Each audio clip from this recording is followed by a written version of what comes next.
have fit and fine at your places. I'm Priyanka Bish from Art and Progressive School. Today in this session, we'll be starting the third chapter of accountancy, which is recording of transaction, first part.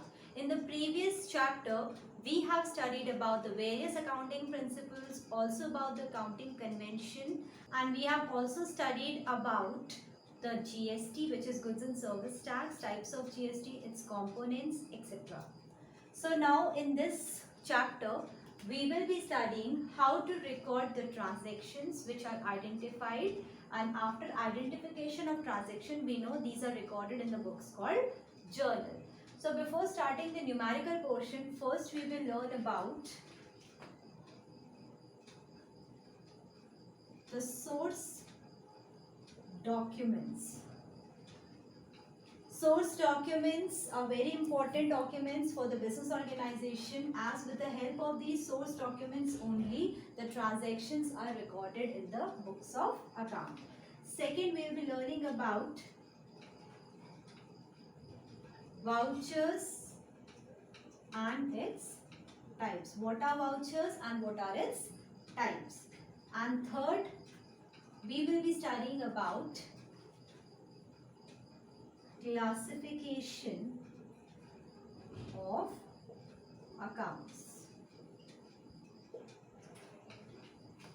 So these topics we will be covering in this session, and after studying all these theoretical part, we will be solving the numerical portion of accounting. So the first topic of this chapter is source documents. Now what are source documents?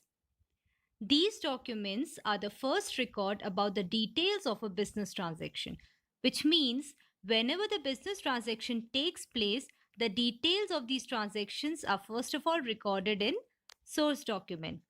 So as we have learned that the entries in the books of accounts are always made from the source documents, which means the entries are first recorded in the books of original entry, and books of original entries consist of journal and subsidiary books. So entries in these books are recorded from the source document.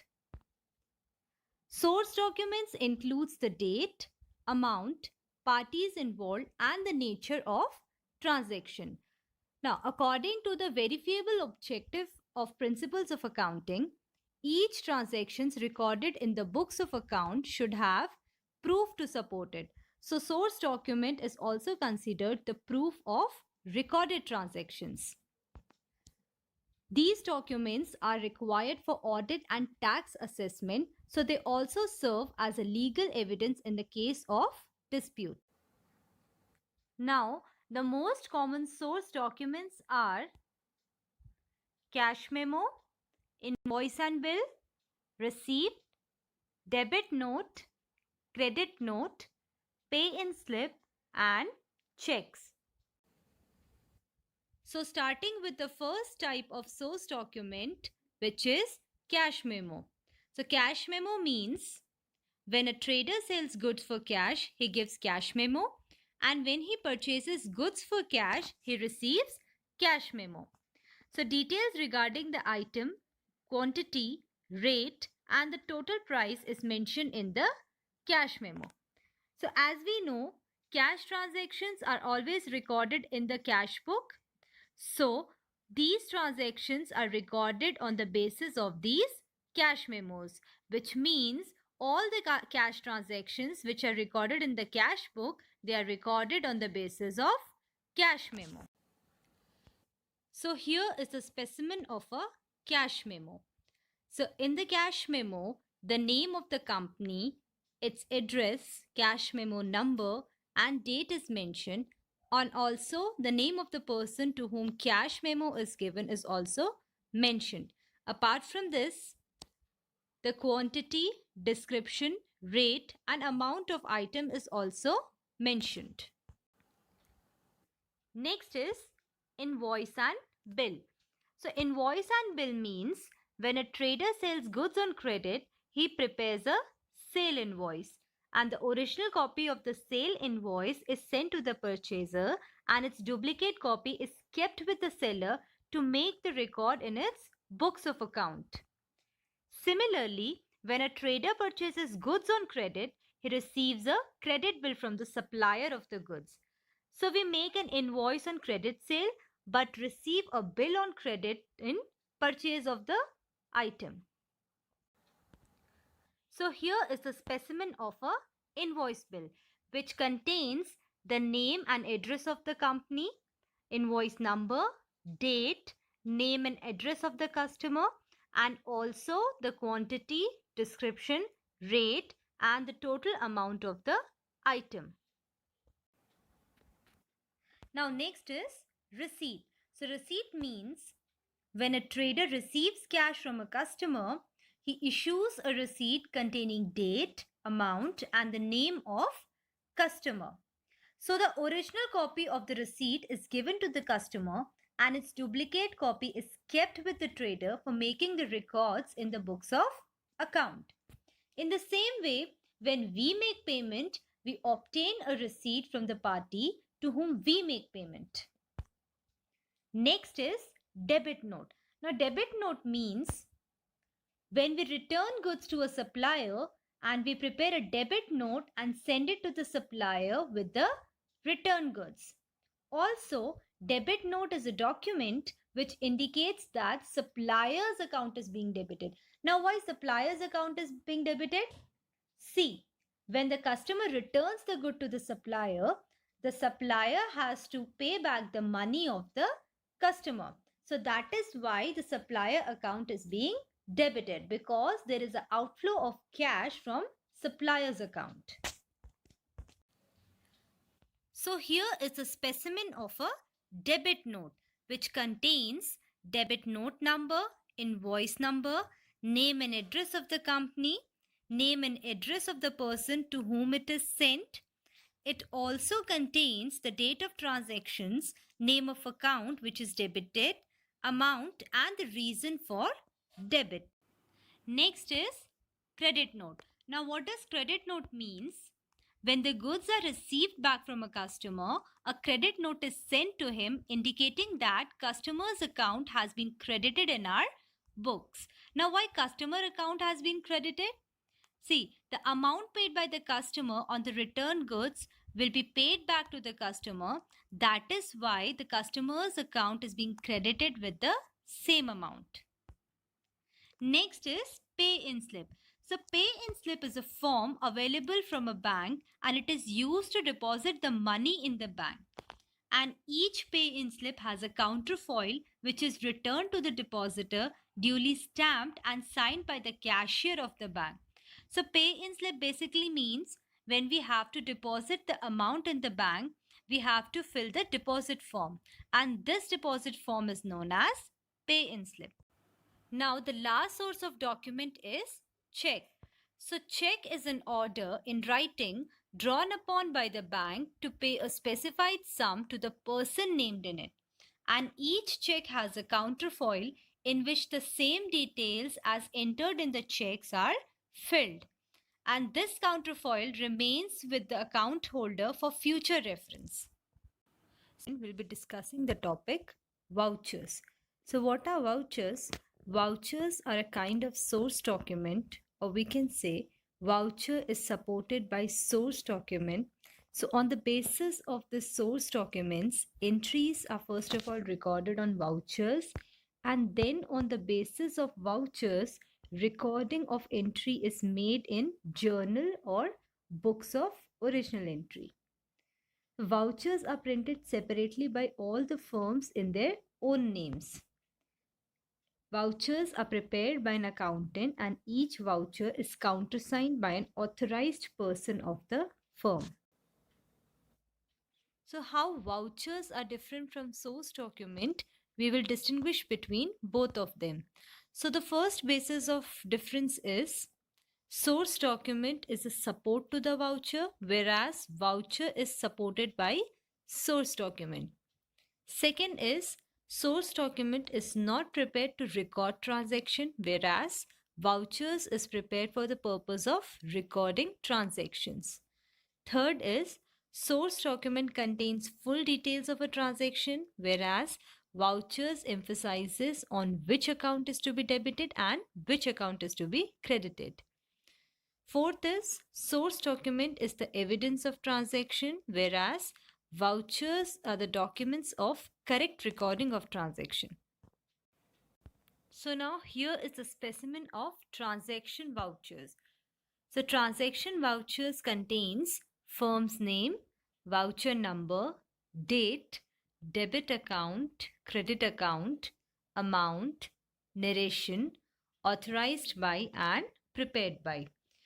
Also, a serial number is put on each voucher and the relative source document are attached with the voucher so that the vouchers are properly filed according to their serial numbers. And the auditor may easily vouch them, and these may also serve as documentary evidence in future. So there are two types of vouchers. First is debit voucher and second is credit voucher. Now talking about debit vouchers, so debit vouchers are prepared for transactions involving cash payment such as cash payment of expenses, which may include payment of salaries, payment of rent, etc. Cash purchase of goods, cash purchase of investments, cash purchase of fixed assets, cash depositing in the bank. So basically, debit voucher includes all the transactions related to cash payments.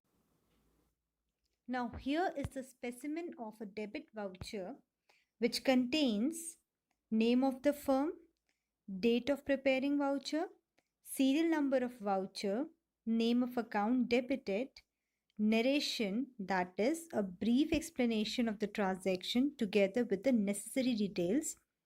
It also contains net amount of transactions, source document number, we can say cash memo number. So in case the source document is not available for a transaction, the receipt portion of the debit voucher is filled and it is used as a source document. Next is credit voucher.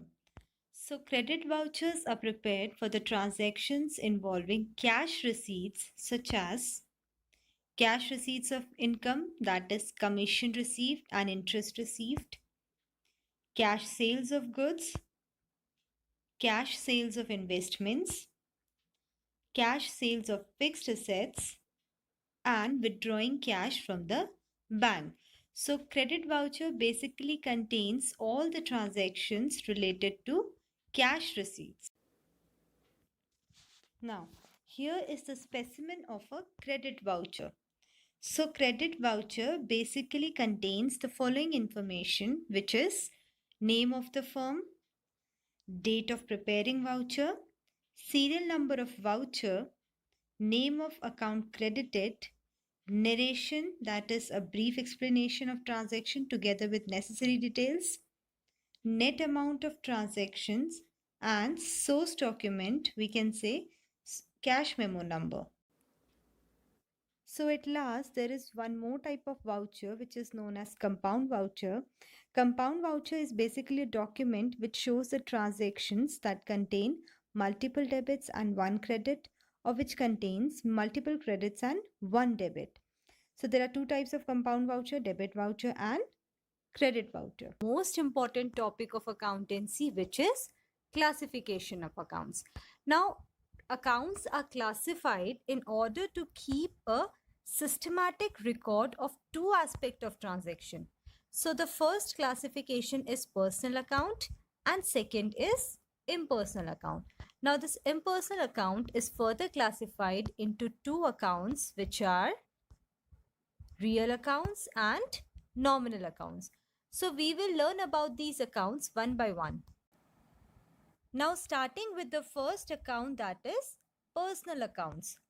So the accounts which relates to an individual, firm, company or an institutions are called personal accounts, which means personal accounts are the accounts which belong to a single individual. For example, account of Mohan, account of Ramchandra, account of DCM Limited, account of Delhi University, bank account, capital account of proprietor, etc. So these are the example of personal account. Now, the rule for recording a transaction in personal account is debit the receiver and credit the giver. Or in other words, we can say debit that person's account who receives something from the business and credit the person's account who gives something to the business. So this is the rule of personal account. Debit the receiver and credit the giver. So personal account is classified into three accounts, which are: first is natural personal account, second is artificial personal accounts, and third is representative personal accounts. So the first type of personal account is natural personal account. So natural personal account means accounts of human beings. For example, Mohan's account, Sohan's account, proprietor's capital account, proprietor's drawings account, debtors accounts, and creditors account. So all these accounts are included in natural personal account because it belongs to an human being. Second is artificial personal accounts. So these accounts do not have physical existence as human beings, but they work as a personal account. For example, any firm's account, any limited company's account, any institution's account, or any bank's account. So these are treated as artificial person for recording of business transaction. And these accounts also includes clubs accounts, insurance companies account, and other accounts of government department, which are recognized as persons in the business dealing. Now, the last type of personal account is representative personal account. So, when an account represents a particular person or a group of person, it is termed as representative personal account. For example, if the salaries for the month of December are not paid to the employees, the amount payable to these employees will be put under one common title known as salaries outstanding account. As outstanding means the amount which has not been paid. So this account represents the accounts of all those persons to whom salaries have to be made. So that is why it is termed as representative personal account, because the group of people to whom salaries have not been paid are put under a common title. Now the second type of accounts is real accounts. So these are the accounts of all those things whose value can be measured in terms of money and which are the properties of the business. These are termed as real accounts. For example, cash account, furniture account, machinery account, building account, goodwill account, etc. So these are the accounts which can be converted into cash or converted in terms of money, and also which are the properties of the business. And the rule for real account is debit what comes in and credit what goes out. This is a rule for recording a transaction in real account. So according to this rule, whenever any property come into the business, it is debited, and when it goes outside the business, it is credited. So now real accounts are classified into two accounts. First is tangible real account. Second is intangible real accounts. So tangible real accounts are the accounts of those things which can be touched, felt, measured, purchased, sold, etc. Examples of such accounts can be cash account, stock account, furniture account, land account, building account, etc. As these accounts can be touched, felt, measured, purchased, and sold. Second is intangible real account. So these accounts represent such things which cannot be touched, but of course their value can be measured in terms of money. For example, goodwill account, patents account, trademark accounts, copyrights accounts, etc. So these are the accounts which represents the things which cannot be touched, but it can be measured in terms of money. Now the last type of account is nominal account. So these are the accounts which includes the accounts of all the expenses and incomes. Examples of nominal accounts relating to expenses can be salary paid, rent paid, discount allowed, bad debts, etc. So these are the example of nominal accounts relating to expenses. And the expenses of nominal accounts relating to incomes can be commission received, interest received, discount received, etc. And the rule for recording the nominal accounts will be debit the expenses and losses and credit the incomes and gain, which means all the expense and losses are debited and all the incomes and gains are credited. So we have learned the classification of all the accounts for recording a transaction, and which is also an important topic in accountancy. So that's all for today. Thank you.